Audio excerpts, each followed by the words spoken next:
ये तैयार एक बार फिर से बारिश का दौर यहाँ पर देखने को मिल रहा है और सिस्टम जो है वो पूरी तरह से यहाँ पर सक्रिय हो चुका है। मध्य प्रदेश, राजस्थान, उत्तर प्रदेश में यहाँ पर कहीं न कहीं मौसमी करवट लेता हुआ मिजाज नज़र आ रहा है।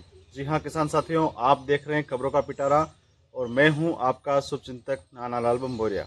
आप सभी से आग्रह करना चाहूँगा ऐसी ही महत्वपूर्ण जानकारियाँ देखने के लिए चैनल को सब्सक्राइब करना बिल्कुल भी ना भूलें। और अब जानते हैं आगामी 30 और 31 तारीख को मध्य प्रदेश का मौसम कैसा रहेगा और किन किन क्षेत्रों में यहाँ पर आंधी तूफान के साथ ओलावृष्टि या बारिश की संभावनाएं यहाँ पर बनती हुई नजर आ रही हैं। किसान साथियों, जैसा कि पिछले कई वीडियो के माध्यम से आप सभी को अलर्ट किया था और उसी बीच में अब वो तिथि भी नज़दीक आ चुकी हैं जहाँ पर अब मौसम खराब होने वाला है। आज 29 मार्च हो चुकी हैं और 30 मार्च को दोपहर 1:30 बजे के पश्चात में यहाँ पर मौसम की गतिविधियाँ पूरी तरह से बदल जाएगी। सुबह से ही बादलों का जमावड़ा देखने को मिलेगा और उसी बीच पश्चिमी हवाओं का जो प्रभाव है वो लगातार यहाँ पर बढ़ता जा रहा है। आप देख रहे होंगे आपके क्षेत्र में भी लगातार पश्चिमी हवाएं तीव्र गति से चल रही हैं और इसी बीच में पूर्वी हवाओं का जो वेग है वो भी लगातार बढ़ता जा रहा है। ऐसे में मध्य प्रदेश के अंदर साइक्लोनिक सर्कुलेशन सिस्टम यहाँ पर पूरी तरह से एक्टिव हो चुका है और इसके साथ ही ट्रफ की वजह से भी यहाँ पर मौसम में काफ़ी बदलाव देखने को मिलेगा। और आगामी अगर मौसम की अगर हम बात करते हैं तो 30 मार्च को दोपहर 1:30 बजे के पश्चात में मौसम की गतिविधियां यहाँ पर प्रारंभ हो जाएगी और इसी बीच यहाँ पर लगभग 2 बजे से लेकर के शाम को 6 बजे के आसपास में मध्य प्रदेश के सभी स्थानों पर जोरदार बारिश और खास करके आंधी तूफान का अलर्ट भी यहाँ पर देखने को मिल सकता है। खास करके जो जिले प्रभावित होंगे उसमें मैं आपको बताना चाहता हूँ, जैसा कि राजस्थान, पंजाब और उत्तर प्रदेश ऐसे क्षेत्र हैं जहाँ पर अभी वर्तमान में कई स्थानों पर ओलावृष्टि और बारिश का दौर भी देखने को मिला है। और उसी कड़ी में आप सभी ने देखा होगा कि उससे सटे हुए जो क्षेत्र हैं वहाँ पर उसकी जो हवा की जो गतिविधियाँ हैं वो पूरी तरह से बदल चुकी हैं। ऐसे में मध्य प्रदेश में जो जिले प्रभावित होंगे उसमें भिंड, मुरैना, दतिया, ग्वालियर, शिवपुरी, बालाघाट, मंडला, श्योपुर, दतिया और सतना, रीवा।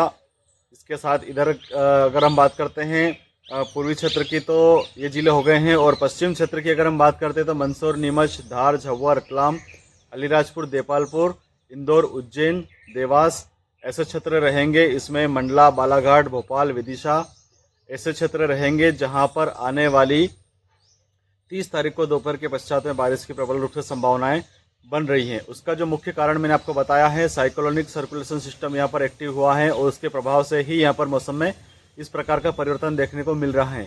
इसका जो असर है वो 2 से 3 दिन तक लगातार यहाँ पर बनने वाला है।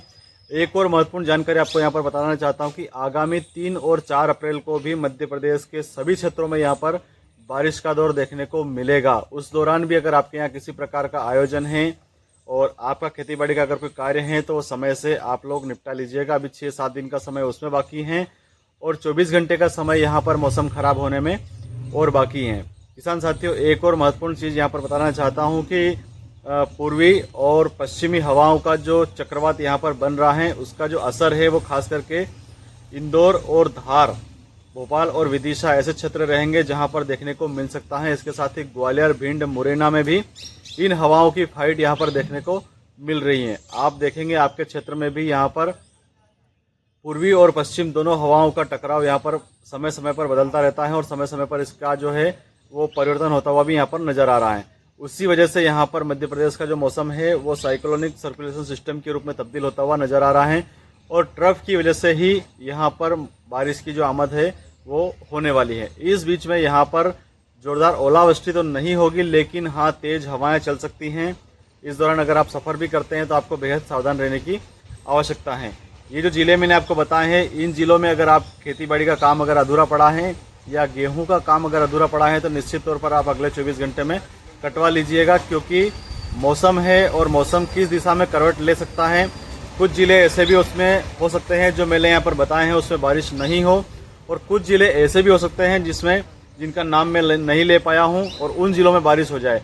क्योंकि यहाँ पर पिछले भी वीडियो के माध्यम से मैंने आपको अलर्ट किया था कि जब 3 दिशाओं की हवा की स्थिति आपस में टकराती हैं तो निश्चित तौर पर आसपास का क्षेत्र भी उसमें कवर कर सकते हैं और आसपास का क्षेत्र उसमें वंचित भी रह सकता है, क्योंकि जिस दिशा की हवा का प्रभाव और वेग अत्यधिक रहेगा उसके विपरीत दिशा में उस मौसम को फेंक दिया जाएगा। तो ऐसी स्थिति यहाँ पर एक बार फिर से बनने वाली है। आप भी अपने क्षेत्र में देख रहे होंगे कि इन जिलों के जो किसानों के मैंने यहाँ पर जानकारी दी है, इसमें यहाँ पर खास करके मैंने जो जानकारी दी इसमें आप देख रहे होंगे कि दोनों दिशाओं से हवा की जो फाइटिंग है वो ज़बरदस्त तरीके से यहाँ पर हो रही है। इसके साथ ही बंगाल की खाड़ी से एक नया सिस्टम यहाँ पर एक्टिव हो रहा है। एक्टिव होने के बाद में वो अप्रैल के महीने में किन किन क्षेत्रों में बारिश कराता है और किस प्रकार से बारिश कराता है, इसका भी विश्लेषण हमारे द्वारा लगातार किया जा रहा है। तो इस प्रकार की जो भी गतिविधियाँ आगे अगर बनती हैं या आंधी तूफान का दौर अगर बनता है या बारिश का दौर अगर आएगा तो निश्चित तौर पर उस जो नया सिस्टम यहाँ पर एक्टिव हो रहा है उसकी गतिविधि पर हमारी पैनी नज़र बनी हुई है। पूरा विश्लेषण हमारे द्वारा किया जा रहा है। किसी भी प्रकार की अगर इस प्रकार की बारिश की जानकारी अगर हमें मिलती है अप्रैल के महीने में तो निश्चित तौर पर आपको सबसे पहले अवगत कराया जाएगा। फिलहाल अप्रैल के महीने में भी आपको 3 और 4 अप्रैल को यहाँ पर बेहद सतर्क रहने की आवश्यकता है। और इसी बीच में मार्च की अगर हम बात करते हैं तो 30 मार्च को दोपहर के पश्चात में मौसम खराब होगा। लगभग 6 से 8 घंटे के बीच में यहाँ पर मौसम खराब रहेगा, आंधी तूफान का दौर चलेगा और इसके साथ ही यहाँ पर बारिश की प्रबल रूप से संभावनाएं बन रही हैं। ऐसे में आपको बेहद सावधान रहने की आवश्यकता है और ख़ास करके आसपास के जितने भी ज़िले हैं उन सभी के किसानों को भी यहाँ पर सतर्क रहने की आवश्यकता है। ऐसे ही महत्वपूर्ण जानकारी हासिल करने के लिए देखते रहिए हमेशा खबरों का पिटारा। जय हिंद, जय भारत, जय जवान, जय किसान।